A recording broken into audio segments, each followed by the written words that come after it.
attention to the woman in the gray peacoat boarding the number 47 bus. Her name is Melissa Cartwright. She is 20 years old, a junior at Columbus State University, studying graphic design. She's carrying her laptop bag and a coffee from the campus Starbucks. It's Thursday, November 12th, at 9:47 p.m. She's heading home after a late study session at the library. Now, pay attention to the man who boards 3 stops later. His name is Joseph Okafor. He is 36 years old, originally from Lagos, Nigeria, working night shifts at a packaging facility in the industrial district. He sits 4 rows behind Melissa. Within 90 minutes, Melissa's phone would go dark. Within 3 hours, her mother would report her missing. This was not a routine bus ride home. It was the beginning of a nightmare that would expose a predator operating in plain sight. Melissa Cartwright was not someone who took unnecessary risks. She was careful. She texted her mother every night when she left campus. She sat near the front of the bus where the driver could see her. She kept her earbuds in one ear only, staying aware of her surroundings. On November 12th, she had followed every precaution. The bus surveillance footage shows her boarding at the Henderson Avenue stop at 9:47 p.m. She pays with her student pass. She sits in the 3rd row, right side, directly behind an elderly woman. She pulls out her phone. At 9:52 p.m., she texts her mother. On the bus, home in 25. Her mother, Patricia Cartwright, responds immediately. "K lasagna in the fridge." Melissa sends back a heart emoji. It was the last message she would ever send. At 9:54 p.m., Joseph Okafor boards at the Miller Street stop. The footage shows him paying cash. He moves past several empty seats and sits in the 7th row, 4 rows directly behind Melissa. He does not look at his phone. He does not read. He simply sits, his eyes fixed forward. At 10:03 p.m., the elderly woman exits at Broad Street. Melissa is now alone in the front section of the bus. There are 6 other passengers, all toward the rear. The bus driver, Marcus Webb, would later tell investigators that nothing seemed unusual. It was a typical Thursday night route.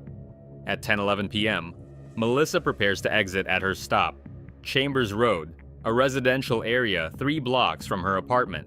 The footage shows her standing, adjusting her laptop bag, moving toward the rear exit door. Joseph Okafor stands at the same moment. He exits directly behind her.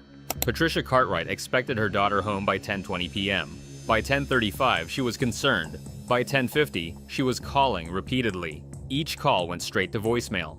By 11:15 p.m., she was dialing 911. Columbus police received the missing person report at 11:23 p.m. The responding officer, noting Melissa's age and the short time elapsed, suggested waiting until morning. Patricia Cartwright insisted something was wrong. Her daughter always answered. Always. The officer agreed to file an immediate report. By midnight, Detective Sarah Brennan of the Missing Persons Unit was reviewing the case. One detail caught her attention. Melissa's phone had gone offline at 10:14 p.m., exactly 3 minutes after exiting the bus. That was not normal. Detective Brennan requested immediate access to the city's transit surveillance system. The bus footage told a clear story. Melissa exits at Chambers Road at 10:11 p.m. Joseph Okafor exits immediately behind her. The bus pulls away. The 2 figures walk in the same direction down Chambers Road. The nearest traffic camera, positioned at the intersection of Chambers and Oakwood, captured what happened next. At 10:13 p.m., Melissa walks alone, her phone illuminated in her hand. She appears to be texting or checking something. She is moving at a normal pace, not running, not looking behind her. At 10:14 p.m., Joseph Okafor appears in frame, closing the distance rapidly. At 10:14 and 22 seconds, he is directly behind her. The footage becomes difficult to interpret. There is a brief moment of apparent conversation or interaction. Melissa's body language shifts. Her shoulders tense. She takes a step back. Okafor moves closer. His hand reaches toward her. Then they move out of frame, heading south on Oakwood toward the industrial area. Melissa never reappears on any camera. At 10:14 and 47 seconds, her phone signal terminates. Detective Brennan assembled a team by 3:00 a.m. The digital forensics unit pulled Melissa's phone records. The last ping came from a cell tower covering the industrial district south of Oakwood Avenue, an area of warehouses, storage facilities, and vacant lots. Not residential. Not where Melissa lived. Her apartment was north on Chambers Road, 3 blocks from her bus stop. She had been walking in the wrong direction. By 6:20 a.m., officers were canvassing the Chambers Road area. A convenience store clerk remembered seeing Melissa exit the bus. He did not remember seeing her walk past his store, which she would have had to do to reach her apartment. By 8 a.m., transit police had identified Joseph Okafor from the bus surveillance. His employee ID from the packaging facility provided his full name, address, and work history. He had no prior criminal record. He had been in the United States for 12 years, married, father of 3 children. He had called in sick to work that night. He was not supposed to be on that bus. By 9:00 a.m., Detective Brennan was standing outside Okafor's residence, a small ranch house in the suburban Hilltop neighborhood. His wife answered the door. Joseph was not home. He had left the previous evening around 8:00 p.m., saying he was going to help a friend move furniture. He had not returned. Detective Brennan requested permission to search the property. The wife consented. In the detached garage, investigators found a roll of duct tape, zip ties, a hunting knife, and a blue tarp. All items appeared unused, recently purchased. In the back seat of Okafor's 2007 Honda Accord, a gray peacoat. It matched the coat Melissa had been wearing. The search for Melissa Cartwright intensified. K-9 units tracked her scent from the Chambers Road bus stop south toward the industrial district. The trail ended abruptly at an empty parking lot behind a shuttered textile factory. Tire tracks indicated a vehicle had been parked there recently. By noon, an APB was issued for Joseph Okafor and his Honda Accord. By 2:00 p.m., a citizen tip reported seeing the vehicle parked behind an abandoned warehouse on Frebus Avenue, 4 miles from Melissa's last known location. Tactical units surrounded the building. Detective Brennan entered the warehouse at 2:34 p.m. on November 13th, approximately 16 hours after Melissa's disappearance. The building had been vacant for 8 years. Windows were boarded. The main entrance was chained. Access was through a side door with a broken lock. Inside, the warehouse was a maze of empty storage rooms, rusted machinery, and scattered debris. Flashlight beams cut through the darkness. In a storage room in the northwest corner, they found evidence of recent occupation. A sleeping bag, fast food wrappers, empty water bottles, cigarette butts, and in the corner, partially hidden behind a collapsed shelving unit, Melissa's laptop bag. Inside the bag, her laptop, her student ID, her wallet. Nothing was missing. Nothing was taken. The room smelled of sweat and urine. But Melissa Cartwright was not there. Joseph Okafor was found 20 minutes later, hiding in a mechanical room in the building's basement. He did not resist arrest. He said nothing. Detective Brennan transported him to the Central Precinct for questioning. The interrogation began at 4:15 p.m. Okafor was advised of his rights. He declined an attorney initially, then requested one after the first question. The interrogation paused. Through his court-appointed attorney, Okafor provided a statement. He admitted to following Melissa from the bus. He admitted to forcing her to walk to the warehouse. He claimed he had released her that morning, unharmed, and she had walked away. He refused to say where she had gone. Detectives did not believe him. The forensic team processed the warehouse storage room. They found DNA evidence. Blood spatter on the concrete floor. Minimal but present. Testing would later confirm it belonged to Melissa Cartwright. They found scratches on the wall, consistent with fingernails.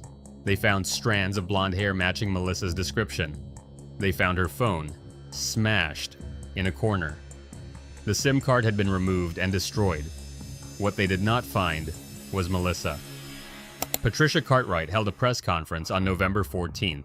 She stood in front of news cameras, her voice shaking but clear.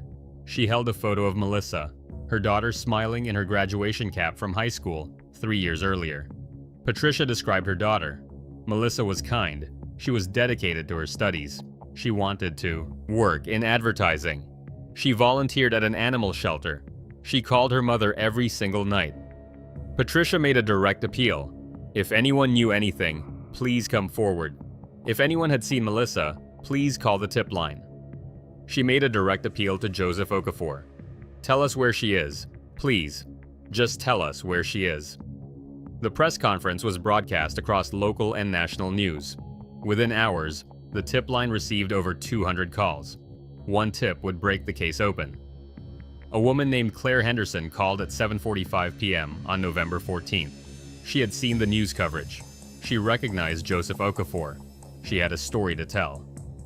In August, 3 months before Melissa's abduction, Claire had been waiting for the number 47 bus at night. Joseph Okafor had approached her at the bus stop. He had asked if she needed a ride. She had declined. He had persisted. She had felt uncomfortable and walked to a nearby gas station to wait inside. When she returned to the stop, he was gone. She had not reported it. She had not thought much of it. But seeing his face on the news, she realized he had been hunting. Detective Brennan requested transit records for August and September. The records showed Joseph Okafor had ridden the number 47 bus 17 times over a 2-month period. He did not work near that route. He did not live near that route. His work schedule showed he was off on each of those 17 nights. He had been riding the bus, watching, selecting. The digital forensics team made a breakthrough on November 15th.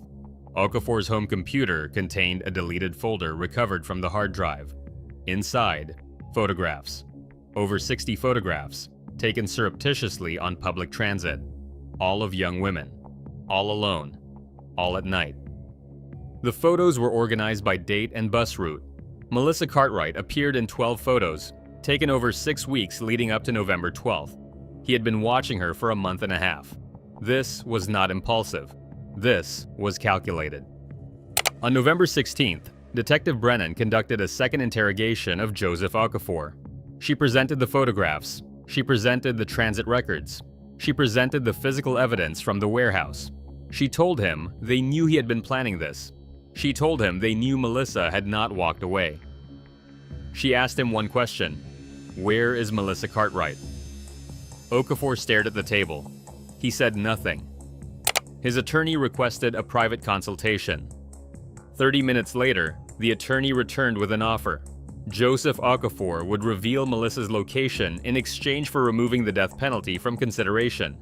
He would plead guilty to all charges. He would accept life in prison without parole. He would tell them where to find her. Detective Brennan consulted with the district attorney's office. At 6:00 p.m., the deal was approved. Joseph Okafor provided a map. Melissa Cartwright's body was recovered at 9:30 p.m. on November 16th from a wooded area adjacent to Griggs Reservoir, 12 miles from the warehouse. She had been strangled. The coroner estimated time of death between midnight and 2:00 a.m. on November 13th, approximately 2 to 4 hours after her abduction. She had been alive in that warehouse. She had been alive when her mother called the police. She had been alive when the first officers began searching. She was 20 years old. Joseph Okafor was formally charged on November 18th with kidnapping, aggravated murder, and tampering with evidence. His trial began on March 3rd of the following year. The prosecution presented overwhelming evidence: the surveillance footage, the transit records, the photographs, the DNA evidence, the victim's belongings found in his possession, and his own confession regarding the location of her body. The defense argued diminished capacity.